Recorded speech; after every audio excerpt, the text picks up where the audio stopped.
Hello everyone. 11th class 11th की unit first जो कि आज हम स्टार्ट कर रहे हैं, आपकी 11th क्लास की पहली यूनिट होगी या पहला लेक्चर होगा ये, जिसे आप पढ़ेंगे।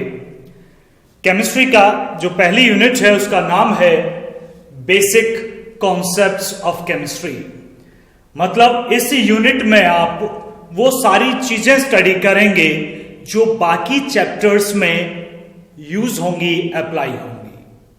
तो इसे एक तरह से आप समझ लीजिएगा कि इसमें आपको वो टूल्स प्रोवाइड किए जाएंगे जिनका यूज करके आप बाकी के टॉपिक्स को स्टडी करेंगे। ये मिस नहीं होना चाहिए। जो आपको जितना बताया जाए, जितना होमवर्क दिया जाए, वो टाइम से कंप्लीट हो, अदरवाइज आप पीछे रह जाएंगे। ये टूल्स ही आपको नहीं आएंगे तो आगे आने वाले यूनिट्स में प्रॉब्लम क्रिएट होने लगेगी। तो ये कॉपी पर लिख लीजिएगा। यूनिट फर्स्ट का जो सिलेबस है वो क्या है, यानी कि ये जब यूनिट कंप्लीट हो जाएगी तो आपको क्या क्या आना चाहिए आप सीख चुके होंगे। ये सारी चीजें जो बोर्ड पर लिखी हैं मैं वन बाय वन बताता हूं। कॉपी पर लिख लीजिएगा, बना लीजिएगा, एक ही लाइन में लिख लीजिएगा चाहे आप। पहला है स्कोप ऑफ केमिस्ट्री, या ये कहें इंपॉर्टेंस ऑफ केमिस्ट्री। हम केमिस्ट्री को कहां कहां अप्लाई करते हैं, उसे यूज कहां कहां करते हैं अपनी डेली लाइफ में।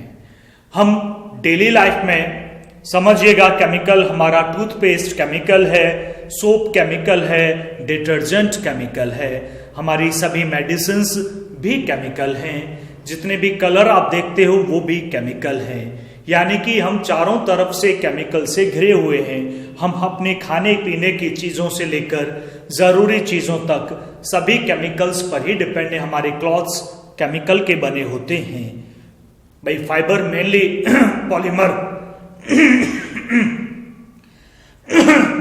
पॉलीमर होता है, देखिएगा।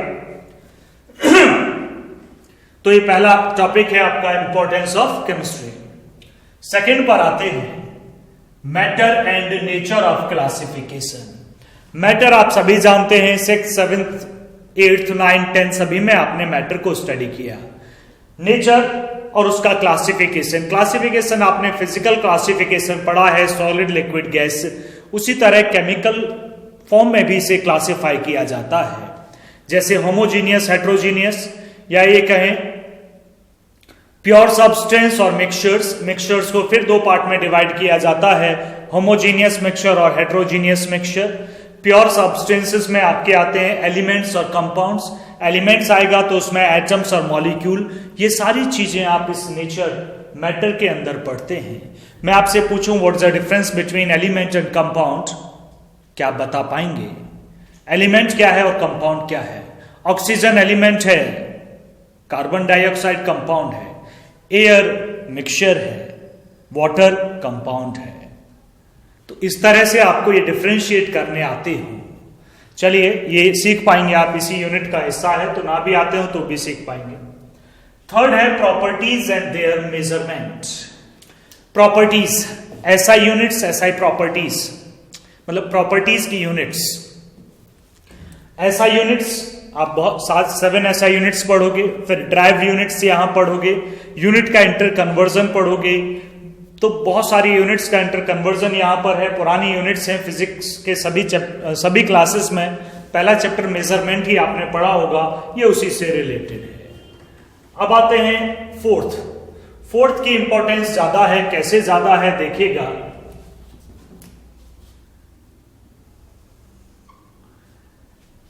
पहले 3 पोर्शन ऐसे हैं जो छोटी क्लासेस में आपको पढ़ाए गए हैं, या आपको खुद ही रीड करने हैं। 4th से पढ़ाना थोड़ा कॉम्प्लिकेटेड हो जाता है, तो यहां से हम पढ़ाएंगे इसे। चलो पहले एक बात देख लें, फिर हम बताएंगे कहां से कैसे। Next, uncertainty in measurement and significant figures. ये कैलकुलेट करने का तरीका होगा। आपने देखा होगा छोटी क्लासेस में जब भी आप क्वेश्चंस करते हो तो कई बार न्यूमेरिकल करने के बाद टीचर से पूछते हो, सर पॉइंट के कितने डिजिट बाद तक आंसर छोड़े, 1 डिजिट, 2 डिजिट या 3 डिजिट। या आपने अपनी बुक में देखा होगा कोई आंसर बुक ने पॉइंट के 1 डिजिट तक ही सॉल्व करके निकाला, कोई उसी के नेक्स्ट वाला पॉइंट के 3 डिजिट तक उसने सॉल्व करके निकाला। तो ऐसा क्यों किया बुक ने? तो उसके पीछे रीजन होता है, और रीजन ये है, uncertainty in measurement and significant figures. इस टॉपिक को पढ़ने के बाद आप अपना आंसर रिपोर्ट करना सीख जाएंगे कि आंसर को किस तरह से रिपोर्ट किया जाता है।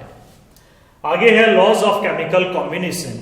जब केमिकल रिएक्शंस होती हैं तो वो कुछ लॉज को फॉलो करती हैं, उन लॉज को ही इसमें स्टडी किया जाता है। फिफ्थ पोर्शन था। नेक्स्ट है एवोगैड्रो हाइपोथेसिस।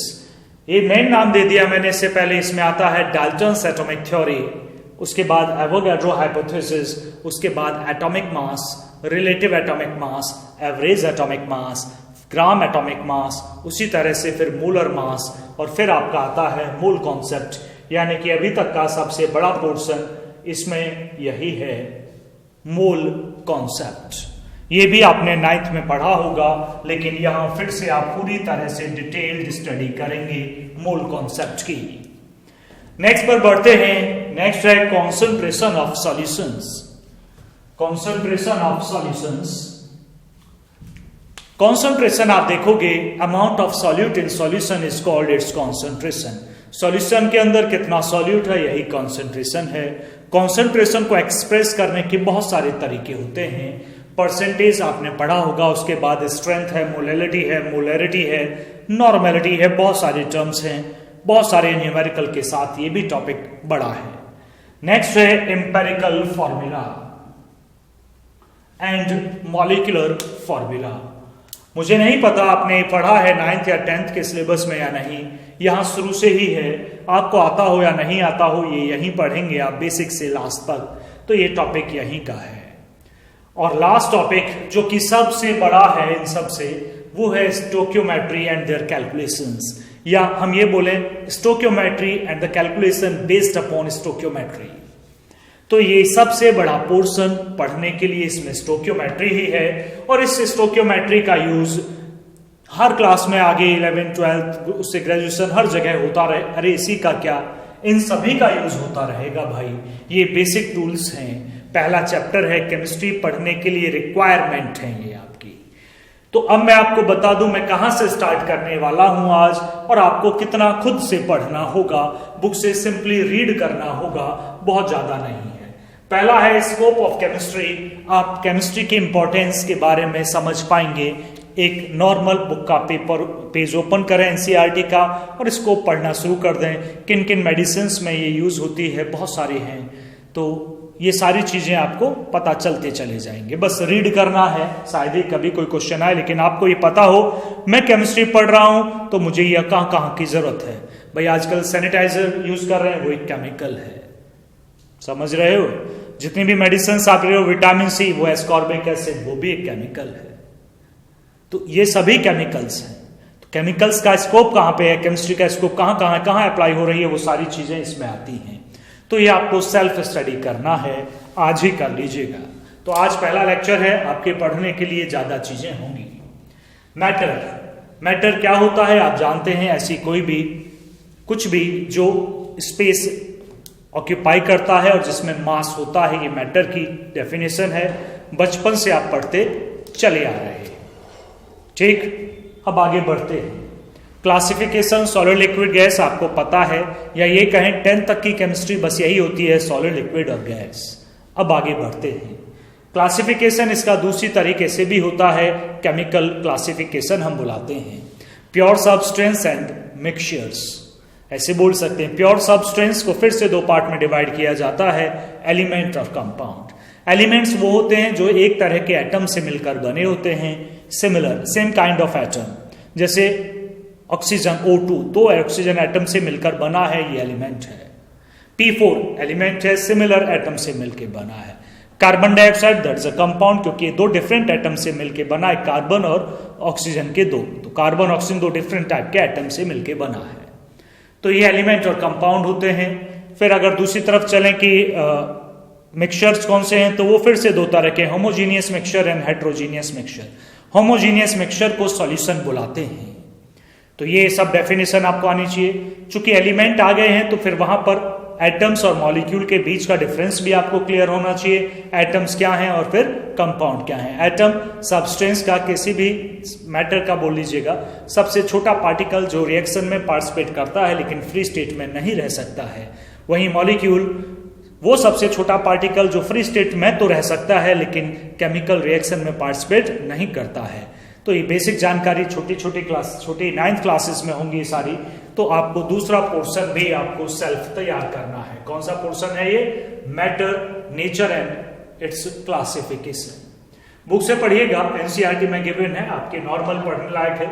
छोटी क्लास में पढ़ा होगा, मतलब बहरहाल मुझे चाहिए, मैं लाइव मीटिंग में डिस्कस करूंगा आपसे।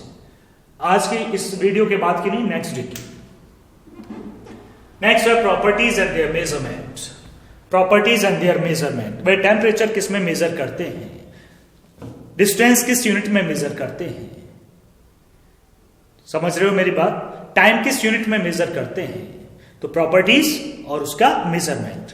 तो मेजरमेंट में पहले एमकेएस सीजीएस सिस्टम बनाया गया। आपको पढ़ना क्या है? एसआई यूनिट्स के बारे में पढ़ना है, ठीक, टोटल पढ़ना है। फिर ड्राइव करके भी यूनिट्स के बारे में पढ़ना है। मतलब आप यूनिट डेंसिटी की मैं पूछूं यूनिट क्या है, प्रेशर की यूनिट पूछूं, मैं फोर्स की यूनिट पूछूं, आपको आती हो।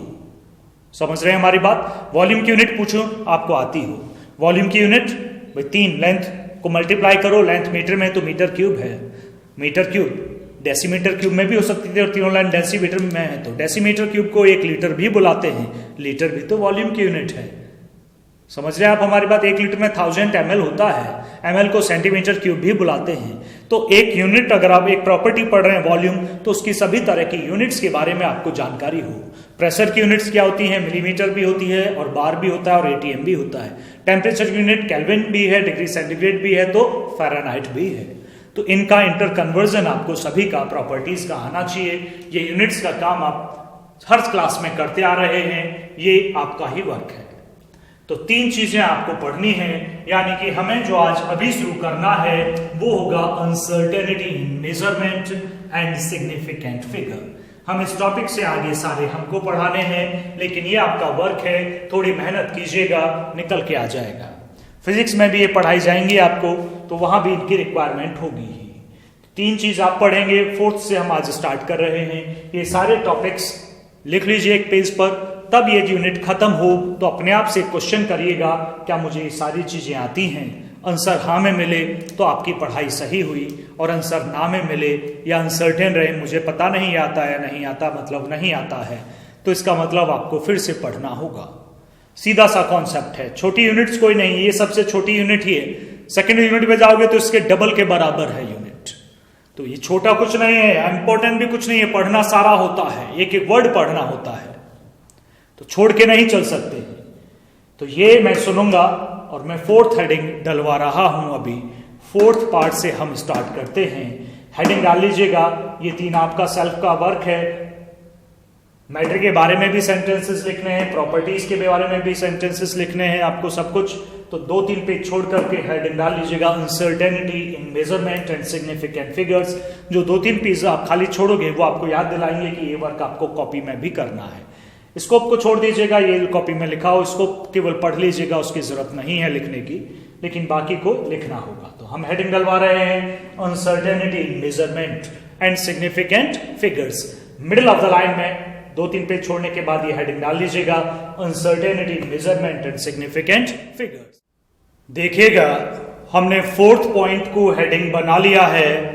सेंटर लाइन में आप डाल लें uncertainty in measurement and significant figure. 2 topic हैं इस पार्ट में। पहला है अनसर्टेनिटी इन मेजरमेंट और दूसरा पोर्शन है सिग्निफिकेंट फिगर। आप पूरी हेडिंग डालें, फिर इसका पहला पार्ट अनसर्टेनिटी इन मेजरमेंट हेडिंग बना लीजिएगा, फर्स्ट पार्ट।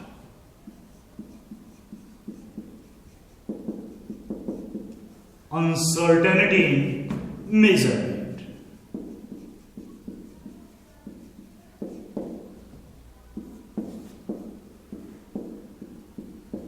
ये सेंटर में हेडिंग है और ये साइड में है, यानी कि इस हेडिंग का पहला पोर्शन पहले पढ़ेंगे, उसके बाद में सिग्निफिकेंट फिगर्स आएंगे। तो चेक करते हैं अनसर्टेनिटी इन मेजरमेंट। थोड़ा समझिएगा, ये एक्सपेरिमेंट से रिलेटेड है। जब हम लैब में खड़े होकर किसी चीज को मेजर कर रहे होते हैं, लैब में मेजरमेंट ले रहे होते हैं एक्सपेरिमेंट के थ्रू, तो हमसे जनरली फिजिक्स या केमिस्ट्री के आपने कभी एक्सपेरिमेंट किए हों, जब भी किए हों तो हमसे बोला, या ना किए हो तो आप मान कर चलें, तो हमसे बोला जाता है भाई इसकी 3 बार आपको रीडिंग लेनी है, 3 टाइम्स। एक ही एक्सपेरिमेंट को बार बार 3 बार रिपीट करना है और 3 वैल्यूज आपको लेनी है। चूंकि एक ही चीज है, बार बार आपका आंसर इक्वल होना चाहिए, लेकिन कई बार वो इक्वल नहीं होती हैं, थोड़ा वेरी कर रही होती हैं, तो हम उनका आंसर एवरेज लेकर लिख देते हैं, एवरेज लेकर लिख देते हैं। ठीक है, समझिएगा। जब हम मेजर कर रहे होते हैं तो एवरेज लिख के आंसर लिख दिया जाता है, तो वो आंसर सही है या गलत है, इसे मेजर, इसका स्केल है कि वो करेक्ट है या नहीं, हमारे पास स्टूडेंट सेल्फ भी चेक कर सकता है। जैसे मेजरमेंट पर ही है, समझना, इसमें एक पार्ट आता है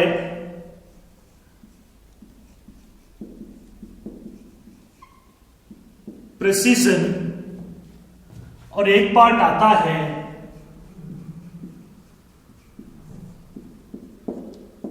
एक्यूरेसी।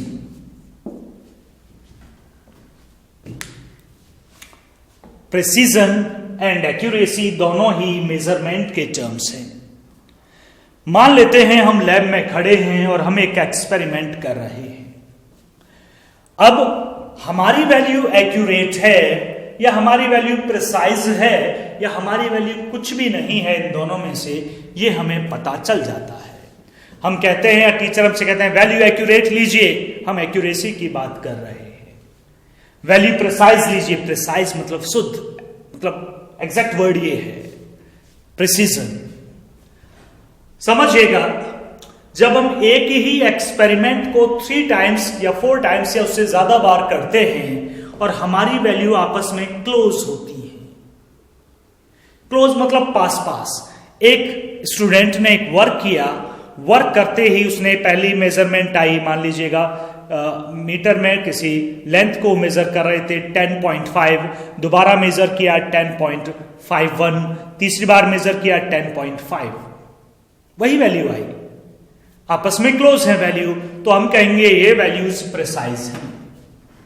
भाई एक एक्सपेरिमेंट है, एक ही स्टूडेंट है, बार बार मेजर करेगा तो आंसर तो वही आएगा ना, तो वही आना भी चाहिए। जो डिफरेंट वैल्यूज आपने लिए हैं वो आपस में क्लोज हों, तो हम कहते हैं they are precise values, means there is precision. अब क्वेश्चन है, क्या वो करेक्ट आंसर है? मुझे नहीं पता, करेक्ट आंसर तो टीचर बताएगा। उसने 10.5 मेजर किया, एवरेज 10.5 के करीब निकला, उसने लिख दिया आंसर है 10.5। अगर ये आपका आंसर, करेक्ट आंसर जो टीचर के पास है उससे मैच करता है, तो फिर आपकी वैल्यू एक्यूरेट भी है। समझिएगा, if the average value of different measurements, if the average value of different measurement is close with true value or the correct answer, then your measurement is said to be accurate. अगर आपके different measurement का average correct answer के बिल्कुल close है तो आपकी value accurate है। अगर आपके डिफरेंट मेजरमेंट आपस में क्लोज हैं तो आपकी वैल्यू प्रिसाइज है, तो आपकी वैल्यू प्रिसाइज है। मैं दोनों की डेफिनेशन लिख देता हूं, दोनों की अलग अलग, आप भी लिख लीजिएगा। यानी कि आपका पहली मेन हेडिंग ये थी, आपने फर्स्ट ये हेडिंग बनाई, इसमें आप 2 टर्म पढ़ रहे हैं, precision and accuracy.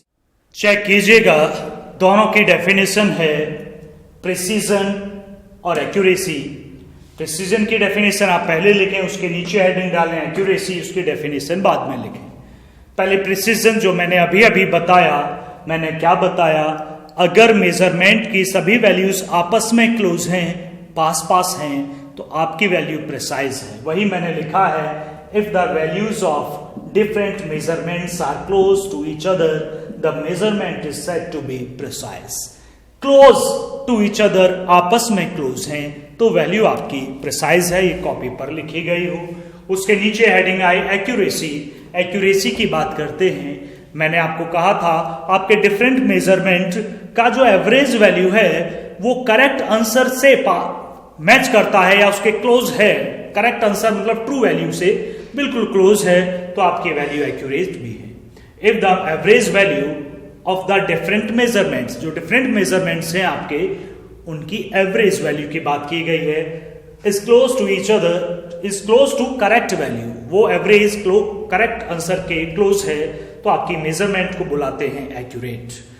If the average value of different measurement is close to the correct value, the measurement is said to be accurate. तो ये दोनों डेफिनेशन आप लिख लीजिएगा।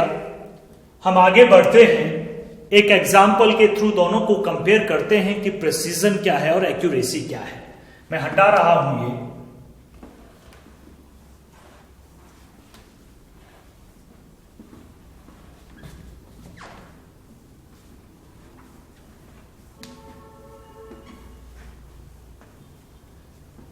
हम जो पढ़ रहे हैं वो अनसर्टेनिटी इन मेजरमेंट है, उसमें हमने पढ़ा एक्यूरेसी और प्रिसीजन। अब उन्हें हम समझाते हैं फिर से, जब ये खत्म हो जाएगा फिर हम पढ़ेंगे आपकी सिग्निफिकेंट फिगर्स को। मान लेते हैं हमारे पास 4 स्टूडेंट हैं, स्टूडेंट ए, स्टूडेंट बी, स्टूडेंट सी और स्टूडेंट डी। 4 स्टूडेंट को एक ही एक्सपेरिमेंट करने के लिए दिया गया जिसका करेक्ट आंसर था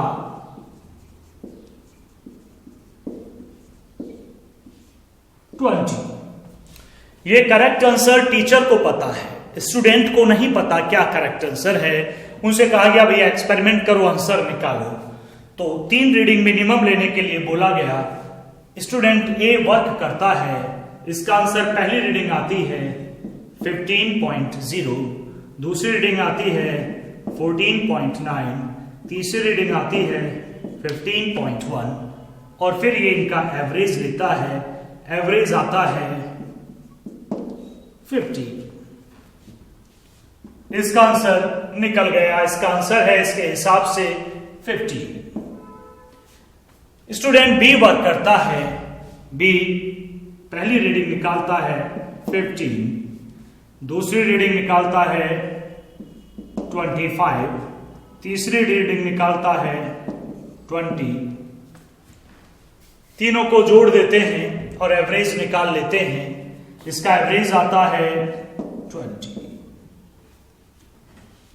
स्टूडेंट सी वर्क करता है 20.1, 20, 19.9 और आंसर आया 20। एवरेज ले लिया मैंने तीनों का। स्टूडेंट डी भी वर्क करता है, पहला आंसर 10.5 है, दूसरा 15.5 है, तीसरा 21.0 है। इसका भी एवरेज निकाल लेते हैं। एवरेज होता है तीनों को जोड़कर 3 से आप डिवाइड कर दें, उसे मैं कैलकुलेटर का यूज कर लेता हूं। 10.5 प्लस 15.5 प्लस 21 डिवाइडेड बाय 3, ये है 15.67। आंसर आया इसका 15.67। चारों स्टूडेंट ने अपना काम कर लिया, एक्सपेरिमेंट कंप्लीट कर लिया। क्या लगता है आपको किसका आंसर सही है, किसका आंसर सही है? चेक करते हैं, 1 बाय 1 चेक करते हैं। स्टूडेंट ए को देखते हैं, इसका आंसर 15 है, आपका करेक्ट आंसर 20 है। यह आंसर सही नहीं है। बिल्कुल तीनों मेजरमेंट का एवरेज करेक्ट वैल्यू को मैच नहीं करता, मतलब ये एक्यूरेट नहीं है। लेकिन ये वैल्यू आपस में क्लोज हैं, 15, 15.1, 14 आपस में क्लोज हैं, तो ये प्रिसाइज वैल्यू जरूर है।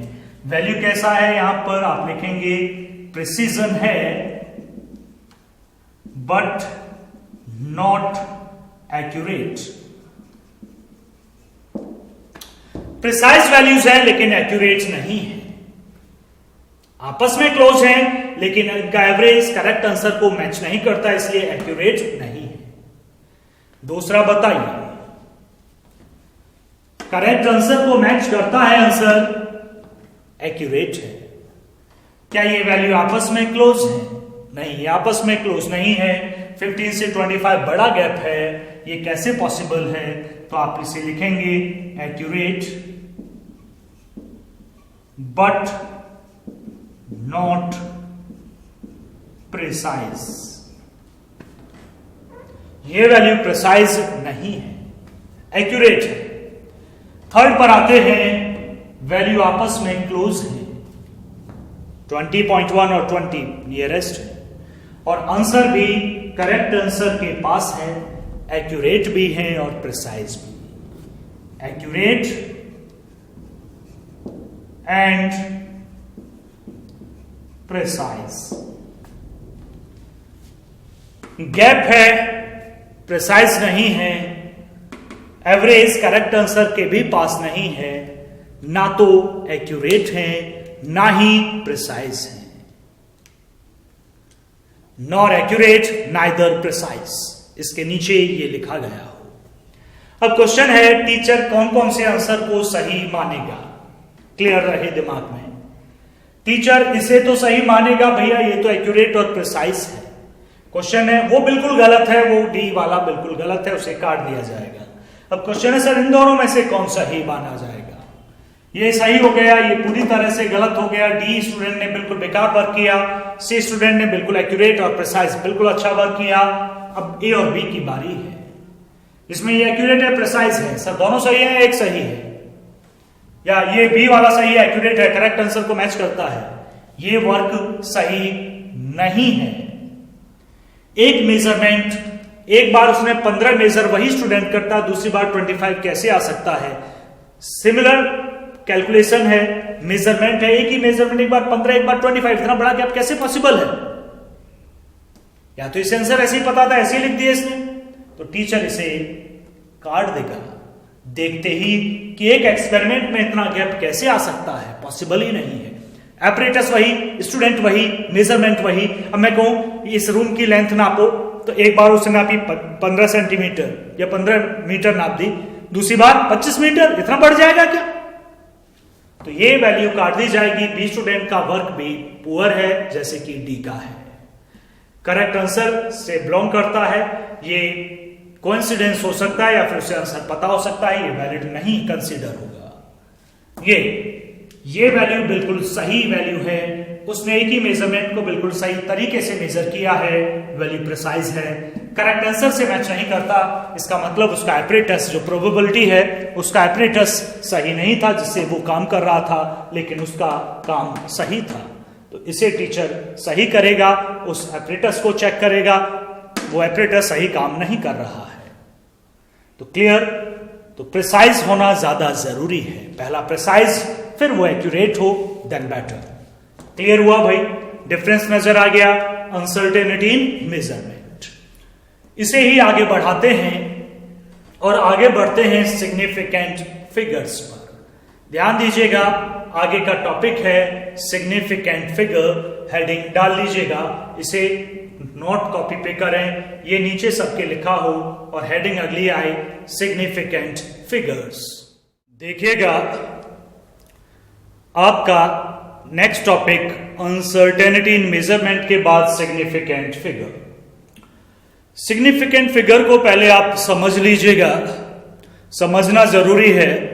मेजरमेंट से रिलेटेड है अनसर्टेनिटी इन मेजरमेंट, ठीक है? तो थोड़ा वर्क करते हैं। मान लीजिएगा आप एक स्केल से एक डिस्टेंस को मेजर कर रहे हैं। भाई थोड़ा प्रैक्टिकली सोचे, बिल्कुल आप अपना स्केल ले लीजिएगा, आपका क्लास का छोटा स्केल होता है, उसे ले लीजिएगा, 6 इंच का वो स्केल होता है, उसे ही ले लीजिएगा, उससे एक लाइन खींच लीजिएगा और उसे मेजर करिएगा। सेंटीमीटर में आप आंसर निकालेंगे, आपकी लाइन आपको पता चला सर ये 4.5 है, 4.5 सेंटीमीटर, क्योंकि 4 और 5 के बीच में ऐसी लाइंस बनी हुई थी, आपने काउंट करी 1 2 3 4 5 के पास आ रहा है सर, ये उस दो छोटे खानों के बीच में है, लेकिन 5 के ज्यादा नजदीक है आगे वाले के, तो 4.5 अगर आप सेंटीमीटर बुलाते हैं, 4.5 सेंटीमीटर, तो इतनी लेंथ है उस लाइन की। आपने एक ऐसी लाइन खींची, स्केल रखा, आपने देख ली, तो इसकी इस स्केल की एक्यूरेसी कितनी है? 0.1। मतलब जो अनसर्टेनिटी रहेगी, जो लास्ट डिजिट होती है ना, किसी भी स्केल में ले लीजिए, किसी भी मेजरमेंट में ले लीजिए, ऐसे सोचिए आप, तो ये जो लास्ट डिजिट है 0.5, इसमें इतना एरर होता है, पॉइंट प्लस माइनस 0.1, क्योंकि ये जो है वैल्यू, ये कितनी रही होगी? 4.4 से 4.6। प्लस भी कर लिया मैंने, माइनस भी कर लिया, इसके बीच में कहीं रही होगी। एक्यूरेसी नहीं हो सकती है भाई। तो अच्छा, और छोटा स्केल ले लिया, इन दो खाने जो छोटे खाने होते हैं उनके बीच भी और खाने बने हुए हैं, तो हम कहेंगे 4.54 सेंटीमीटर है। सर अब सही होगा? हाँ, अब इसमें एरर नहीं है, ये फिक्स है। अब इसमें एरर होगा तो अब एरर मिनिमाइज हो गया और कम हो गया, 10 टाइम्स पहले से कम हो गया, 0.01 का एरर है। अब कभी भी आपने देखा है भैया, यहां से मेरठ की डिस्टेंस माइलस्टोन पे लिखी होती है 51 किलोमीटर। क्या आपको लगता है एक्यूरेट 51 ही बैठा भैया, कुछ मीटर नहीं चले? कुछ तो चले होंगे, कुछ कम या ज्यादा, लेकिन लिखा क्या है? 51 किलोमीटर। समझ रहे हो? तो वहां जो 51 जो है वो अनसर्टेन है। 50 होगा या 52 होगा, बिल्कुल एक्यूरेट, मतलब उसके बीच में कहीं होगा। थोड़ा स्केल और करते हैं, 51.2 किलोमीटर, अब तो 0.2 भी दे दिया उसमें, थोड़ी मिनिमाइज कर लिया एरर को, वो भी अनसर्टेन नहीं है। बिल्कुल एक्यूरेसी में कहां मेजर होती है? तो जो लास्ट डिजिट होता है ना मेजरमेंट का, चाहे डिस्टेंस मेजर करिए, चाहे वॉल्यूम मेजर कर लीजिए, आप कुछ भी मेजर कर लीजिएगा, वजन मेजर कर लीजिएगा, एक तराजू पर रखिएगा, तोलिएगा, बड़ी तराजू है, आंसर कितना है जी? 1200 किलो, 1210 किलो, 1212 किलो। क्या कोई ग्राम फालतू या कम नहीं थे? थोड़ी और एक्यूरेट तराजू लीजिए, ठीक? तो जी 112.2 केजी, थोड़ी और एक्यूरेट लीजिएगा तो 112.25 केजी। तो जो लास्ट डिजिट होगी, लास्ट डिजिट हमेशा अनसर्टेन रहने वाली है, कभी भी एक्यूरेट नहीं रहेगी। लास्ट डिजिट में इसे और आगे बढ़ा सकते हैं। मान लीजिए किसी का वजन है, आपने केमिकल बैलेंस लिया, वहां आपने वेट किया, आपका आंसर आया 12.4854 ग्राम, ये वजन आया। तो इसमें ये जो डिजिट है ये अनसर्टेन है। कितना एरर है? 0.0001 प्लस माइनस में, लेकिन देखना 0.0001 बहुत मिनिमाइज कर लिया आपने। अगर आप इस वजन को यहां छोड़ देते 12.4 ग्राम, तो यही डिजिट अनसर्टेन रहते, तो कितना एरर होता? 0.1। इससे तो बहुत गुना ज्यादा है। तो किसी भी मेजरमेंट का जितने ज्यादा डेसिमल के बाद तक आप निकालते हैं, उतना एरर आप उसे मिनिमाइज कर रहे होते हैं। तो किसी भी मेजरमेंट की, मेरा मोटा मोटा बोलने का तरीका यह है, आप कुछ भी आप अगर मेजर कर रहे हैं, तो जो लास्ट डिजिट है वो अनसर्टेन है, जो लास्ट डिजिट है वो अनसर्टेन है, और ये मेजरमेंट में ही पॉसिबल है। मैं काउंटिंग की बात करता हूं, मेरे पास ऐसे ऐसे 3 मार्कर हैं, देखो 3 हैं, 1 2 3, 3 मार्कर, 20 भी हो सकते थे, 25 भी हो सकते थे। जब मैं काउंट कर रहा हूं तो काउंटिंग में लास्ट डिजिट अनसर्टेन नहीं होती है, वो तो 3 है तो 3 ही है, 3 सेंटीमीटर है तो 3 नहीं है, लास्ट डिजिट अनसर्टेन है। काउंटिंग और मेजरमेंट में डिफरेंसेस है, समझिएगा इसे। हम जो बात कर रहे हैं वो मेजरमेंट की बात कर रहे हैं, काउंटिंग की बात नहीं कर रहे हैं। अब आते हैं मेजरमेंट। सिग्निफिकेंट फिगर मेजरमेंट पर एप्लीकेबल है, काउंटिंग पर नहीं है। सिग्निफिकेंट फिगर होती क्या है? सिग्निफिकेंट फिगर किसी नंबर में टोटल डिजिट्स होती हैं, included uncertain digit. The total number of digits in a number including the last digit whose value is uncertain is called the significant figure. तो last digit जिसकी value uncertain है उसे भी include कर लीजिएगा तो बनती है सिग्निफिकेंट फिगर। आप डिफाइन कर लीजिएगा। हम मेजरमेंट पर काम करेंगे, हम देखेंगे सिग्निफिकेंट फिगर्स कैसे निकालेंगे। तो मेजरमेंट को दिमाग में रखिएगा। मैं कहता हूं 5.52 कितनी सिग्निफिकेंट फिगर है? 5.52 इसका मतलब पीछे कोई मेजरमेंट की यूनिट जरूर है। बेशक मैं लिखना भूल गया हूं, वहां सेंटीमीटर, ग्राम, मीटर कुछ तो है वहां। अगर मेजरमेंट है या तो काउंटिंग होती है या तो मेजर होता है, दो ही चीज होती है, तीसरी चीज तो नहीं है ना। या तो मैं काउंट कर रहा हूं या तो मैं मेजर कर रहा हूं। मेरे पास 10 बॉल हैं, मैंने काउंट की भाई, मैंने मेजर थोड़ी ना की। 10 बॉल का वजन कितना है ये मैंने मेजर किया, ये मेजरमेंट है। तो सिग्निफिकेंट फिगर्स किसके लिए हैं? मेजर कर रहे हैं, तब ये एप्लीकेबल हैं। ये इसकी डेफिनेशन आप लिख लीजिएगा। मेजरमेंट पर हम वर्क करना स्टार्ट करते हैं। मैं इसे हटाता हूं। डेफिनेशन लिखते जाइएगा और दिमाग में रखिएगा, केवल डेफिनेशन ही लिखनी है कि लास्ट डिजिट हमेशा अनसर्टेन होती है इन केस ऑफ मेजरमेंट। तब आप मेजर कर रहे होते हैं, आप मेजर वॉल्यूम कर रहे हैं, आप डिस्टेंस मेजर कर रहे, कुछ भी मेजर कर रहे हैं। हटाता हूं मैं इसको।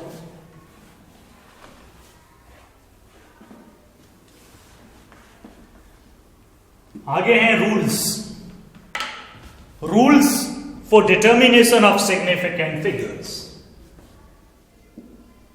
हेडिंग डाल लीजिएगा यहां पर।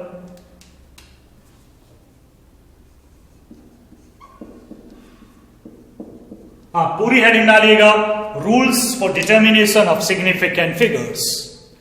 मैंने रूल्स डाला है, मैं पहले समझाऊंगा, आप लिखें ना। मैं लिखने का तरीका मैं लिख के खुद ही दूंगा, आप समझ लें पहले बस। देखिएगा, सबसे बड़ी समस्या जीरो की है। जीरो ही वो वर्ड है, जीरो ही वो डिजिट है जो सिग्निफिकेंट हो भी सकती है और सिग्निफिकेंट नहीं भी हो सकती है। डिपेंड करता है कि ये कहां प्रेजेंट है। पहला नंबर, पहली डिजिट 1 2 1.2 मीटर, सेंटीमीटर कुछ भी लिखा हो, ग्राम, किलो है जरूर उसके पीछे। पॉइंट ना लगाऊं तो भी मैं सेंटीमीटर लिख दूं तो भी मेजरमेंट है भाई। इसमें जीरो नहीं है, कोई बात नहीं, बिना जीरो का है। बिना जीरो की जितनी भी डिजिट्स होती हैं, जीरो को छोड़ दें तो सब सिग्निफिकेंट होती हैं। तो ये सब के सब सिग्निफिकेंट रखती है। पहली प्रोबेबिलिटी इसमें जीरो है नहीं, जीरो वाली तो आगे आएंगी, तो एरो यहां नहीं लगाता, यहां लगाता 102.10 सॉरी 1, ये जीरो बीच में है। सेकेंड प्रोबेबिलिटी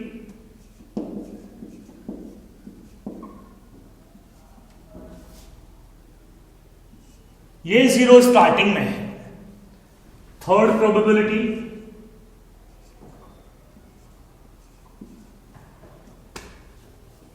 वो जीरो लास्ट में है। भाई अगर सभी नॉन जीरो डिजिट है तो ऑल आर सिग्निफिकेंट, ये सभी सिग्निफिकेंट है। तो यानी कि 1 2 3 कहीं तक कोई भी डिजिट हो वो सभी सिग्निफिकेंस रखती हैं। बात केवल जीरो की है, जीरो से प्रॉब्लम क्रिएट होती है। जीरो पर हम हैं, जीरो बीच में जीरो बीच में हो सकती है, जीरो शुरू में हो सकती है, जीरो नंबर के बाद में। भाई तीन ही सिचुएशन है। जीरो कहां हो? नॉन जीरो डिजिट से सबसे पहले हो, जीरो कहां हो? बीच में हो, जीरो कहां हो? लास्ट में। और तो कोई प्रोबेबिलिटी नहीं बची ना, तीनों ही प्रोबेबिलिटी हमने ले ली है कि जीरो कहां कहां हो सकती है। पहली पे आते हैं, जीरो नॉन जीरो डिजिट के बीच में है, कितने भी जीरो क्यों ना हो सब सिग्निफिकेंट हैं, ऑल आर सिग्निफिकेंट। जीरो सबसे पहले है, नंबर से पहले जीरो लिखी हैं, ये सिग्निफिकेंस नहीं रखती हैं, ये नॉट सिग्निफिकेंट। अब तीसरा, जीरो बाद में है, जीरो बाद में है, ये सिग्निफिकेंस हो भी सकती है और नहीं भी हो सकती है। मतलब अगर इसमें कोई डेसिमल नहीं है, दैट इज ओनली 1 2 0 0 मीन्स ये जीरो, दोनों जीरो सिग्निफिकेंट नहीं है। और अगर मैं इसे ऐसे लिख देता हूं, डेसिमल लगा देता हूं, तो फिर ये जीरो सिग्निफिकेंस रखती है। मीन्स अगर बाद में जीरो है और वहां डेसिमल है तो फिर वो सिग्निफिकेंस हो जाती है। ये मेजरमेंट है, इसके पीछे ग्राम, किलोग्राम, सेंटीमीटर ये लिखा होगा, ये क्लियर है। ये सब मेजरमेंट के लिए हम पढ़ रहे हैं। तो पहला रूल यही है, all the non, first rule लिख लें आप, all the non zero digits are significant. Rule first, मैं आ रहा हूं, मैंने एक्सप्लेन कर दिया, अब मैं आ रहा हूं वन बाय वन। मैं इसे हटा देता हूं।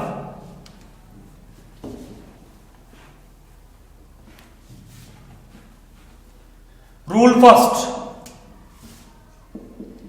सेंटेंस लिखे मेरे साथ जो मैं बोल रहा हूं, all the non zero digits are significant. सभी नॉन जीरो डिजिट्स क्या हैं? सिग्निफिकेंट हैं। लिख लिया होगा sentence. Example 102.2 sorry 12.2 centimetre example है ये। आपने सेंटेंस लिखा all the non zero digits are significant. इसमें कोई जीरो नहीं है, सभी नॉन जीरो है, तो इसमें 3 सिग्निफिकेंट फिगर है, 3 सिग्निफिकेंट फिगर। एसएफ लिखा मैंने, आप पूरा लिखे 3 सिग्निफिकेंट फिगर। इस नंबर में कितने सिग्निफिकेंट फिगर? 3, 14872 मीटर। मेजरमेंट है ये, मैं इसलिए लिख रहा हूं ताकि आपको पता चले मेजरमेंट है। मैं लिखना भूल जाऊं तो भी इंक्लूडेड है, मेजरमेंट है। 1 2 3 4 5 सभी नॉन सिग्निफिकेंट, नॉन जीरो है, इट मींस 5 सिग्निफिकेंट फिगर। 219.2 ग्राम कितनी है? सभी नॉन जीरो, 1 2 3 4 4 सिग्निफिकेंट फिगर। तो हमें सभी नंबर्स में जो मेजरमेंट का दिया हुआ है उनमें हमें क्या ढूंढना होता है? Significant figure. बच्चों को एक कंफ्यूज है, ये पढ़ क्यों रहे हैं, क्या क्या होगा इससे पढ़ के? भाई इसे पढ़ के आपको ये पता चलेगा कि आप जब कैलकुलेशन करते हो किसी न्यूमेरिकल की, तो जो आंसर बताते हो और फिर टीचर से पूछते हो सर पॉइंट के कितने डिजिट बाद तक निकालो, तो वो आप खुद पता कर सकते हो। बुक में आपने आंसर्स को देख लो, अभी देख लो। कई बार वो पॉइंट के 1 डिजिट में रिपोर्ट करते हैं, कई बार वो पॉइंट के बाद 3 डिजिट में रिपोर्ट करते हैं। क्यों करते हैं सर ऐसा रिपोर्ट? कई बार 2 पॉइंट के बाद 2 डिजिट तक करते हैं, कई बार पॉइंट के बाद रिपोर्ट ही नहीं करते हैं। तो उसके पीछे कारण है सिग्निफिकेंट फिगर। मेजरमेंट को सही बनाता है सिग्निफिकेंट फिगर।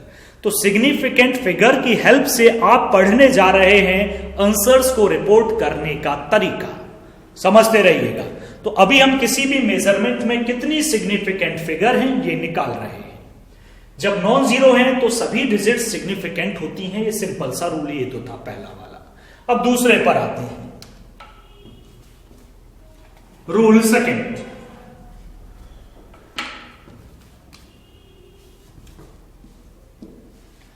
सेकंड रूल है अगर जीरो, चलिए समझ लो, लिखना अपने सेंटेंस में लिख लेना। सेकंड पॉइंट, सेकंड रूल, अगर जीरो नॉन जीरो डिजिट के बीच में है, if the zero is present between 2 non-zero digits, then it is significant. तो जीरो भी सिग्निफिकेंस रखती है, वो भी सिग्निफिकेंट है। फॉर एग्जाम्पल 1012.8, ये non zero, non zero, non zero, ये जीरो, ये non zero, zero non zero digit के बीच में है, तो ये भी सिग्निफिकेंट है। तो टोटल काउंट करो 1 2 3 4 5 सिग्निफिकेंट फिगर। इस नंबर में 5 सिग्निफिकेंट फिगर्स हैं, इस डिजिट पूरे में 5 सिग्निफिकेंट फिगर। दूसरा 1201, ये कुछ ना कुछ जरूर होगा भाई, यहां सेंटीमीटर मीटर मतलब मेजरमेंट है, मैं भूल जाऊं तो भी होगा। इसमें ये भी ले लो ग्राम, जीरो बीच में है, नॉन जीरो के बीच में है, सिग्निफिकेंस रखती है। 4 सिग्निफिकेंट फिगर्स, 809.2 मीटर बीच में है, सिग्निफिकेंट रखती है। 4 सिग्निफिकेंट फिगर। इजी है सिग्निफिकेंट फिगर निकालना। 2 रूल हम पढ़ चुके हैं। थर्ड पर आते हैं। रूल नंबर 3 मैं हटा रहा हूं। थर्ड रूल नंबर 3 क्या कहता है? थर्ड हम लेते हैं, मान लेते हैं 0, नॉन जीरो डिजिट से सबसे पहले 0 है, पहले ही 0 है, 0 के बाद नॉन जीरो डिजिट स्टार्ट होती है, 0.002 ऐसे सबसे पहले नंबर से पहले नॉन जीरो डिजिट से पहले 0 है। तो क्या आएगा? व्हेन द 0 प्रेजेंट या preceding before the number, before the non zero digits, सबसे पहले क्या है? सीधा 0 है। तो क्या होगा? क्या वो सिग्निफिकेंट होंगे या नहीं होंगे? तो 0 अगर नंबर से पहले है, नॉन जीरो डिजिट से पहले हैं, तो फिर वो सिग्निफिकेंस नहीं रखती हैं, वो सिग्निफिकेंट फिगर का हिस्सा नहीं है।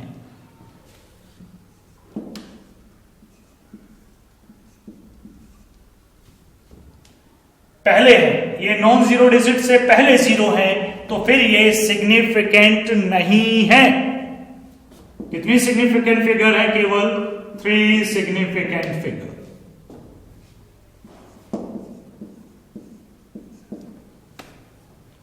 सर इसमें 0 पहले भी है, बीच में भी है, तो बीच का तो पढ़ चुके ना, 2 नॉन जीरो डिजिट के बीच में तो सिग्निफिकेंट है, लेकिन जो पहले हैं वो सिग्निफिकेंट नहीं है। तो केवल कितनी है? 3 सिग्निफिकेंट फिगर्स। क्लियर हो गया भाई थर्ड रूल? अगर 0 नॉन जीरो डिजिट से पहले हो तो वो सिग्निफिकेंट नहीं होती हैं। सीधा सीधा फोर्थ रूल पर आते हैं। फोर्थ, मैं हटा रहा हूं इसको भी, एग्जाम्पल नोट करते जाना सेंटेंस के साथ। फोर्थ है, लास्ट बचा, अगर 0 बिल्कुल नॉन जीरो डिजिट के बाद में है, at the last, suppose you have 100, कितने हैं? 100 है, या 1200 है। सर नॉन जीरो डिजिट के बाद 0 है, बाद में है, बीच काम पड़ चुके, शुरू काम पड़ चुके, बाद में। तो these 0 may be significant or may not be significant, it depends upon the decimal point। जो 0 बाद में होती हैं, नंबर में लास्ट में लिखी होती हैं, वो 0 सिग्निफिकेंट हो भी सकती हैं और नहीं भी हो सकती हैं, ये डिपेंड करता है डेसिमल पॉइंट पर।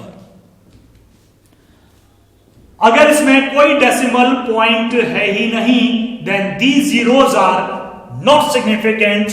अगर इसमें डेसिमल है, यहां हो या यहां हो या यहां हो या यहां हो, ऐसे हो या लास्ट में भी क्यों ना हो, डेसिमल है, तो इसमें 4 significant figure, 4 significant figure, 4 significant figure, 4 significant figure.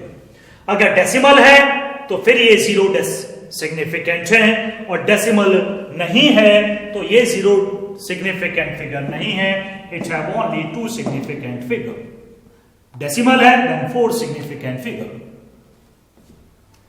ये थे आपके 4 रूल्स, मैंने चारों बताए। 0 की पहचान आपको करनी है, बीच में सिग्निफिकेंस होती है, सामने सिग्निफिकेंट नहीं होती है, बाद में सिग्निफिकेंट हो भी सकती है अगर डेसिमल है वहां, और नहीं है तो फिर वो सिग्निफिकेंट नहीं है। लास्ट एक और बचा है, काउंटिंग। ये to सब मेजरमेंट इनके पीछे सेंटीमीटर ग्राम कुछ लिखा होगा। अब हम बात करते हैं काउंटिंग की। काउंटिंग देखते हैं, हमारे पास 25 बॉल्स है। We have 25 balls. अब 25.5 तो बॉल हो नहीं सकती हैं, तो इनमें तो डेसिमल तो आ नहीं सकता है। काउंटिंग ऑब्जेक्ट्स में डेसिमल होता भी नहीं है। 25 बॉल्स काउंट किया हमने। कितने लोग खड़े हैं? 10 लोग खड़े हैं, हमने काउंट किया। काउंटिंग ऑब्जेक्ट है। हमारे पास चेयर है, 65 चेयर्स अवेलेबल है, काउंट किया। तो जो काउंटिंग होती है उनमें सिग्निफिकेंट फिगर की संख्या निकाली तो नहीं जाती है, लेकिन होती कितनी है ये बताया जरूर जाता है। ये होती है infinite number of significant figures.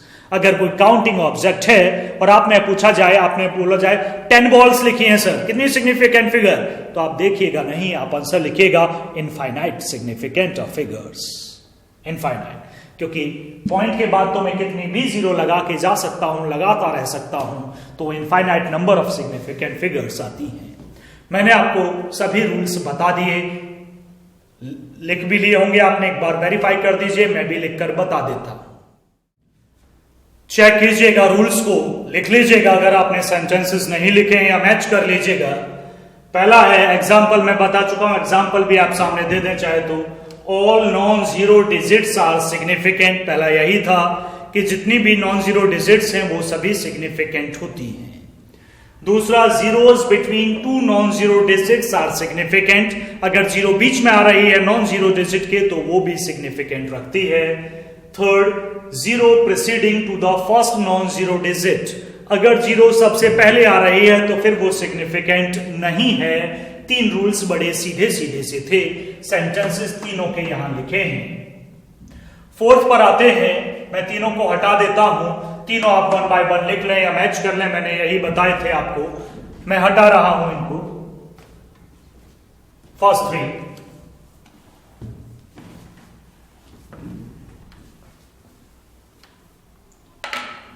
Fourth जो कि सबसे ज्यादा इंपॉर्टेंस रखता है या सबसे ज्यादा कंफ्यूज करता है, तो समझ लीजिएगा। Zeros at the end or the right of a number are significant provided they are on the right side of the decimal point. Otherwise, but if otherwise the terminal zeros are not significant if there is no decimal point. सीधा सा number में बाद वाली zero significance रखती है अगर decimal point है, और अगर डेसिमल पॉइंट नहीं है तो उनका सिग्निफिकेंस भी नहीं है। 100 एग्जांपल से समझे, 100, कोई डेसिमल पॉइंट नहीं, तो ये वाली जीरो सिग्निफिकेंट नहीं है। There is only one significant figure, has only one significant figure. अगर यहां डेसिमल है then 1 2 3 3 significant figures, 100.0 4 significant figures. Clear हुआ? तो ये वो कॉन्सेप्ट था। 5th रूल एक रह गया है, वो आप खुद लिख लें।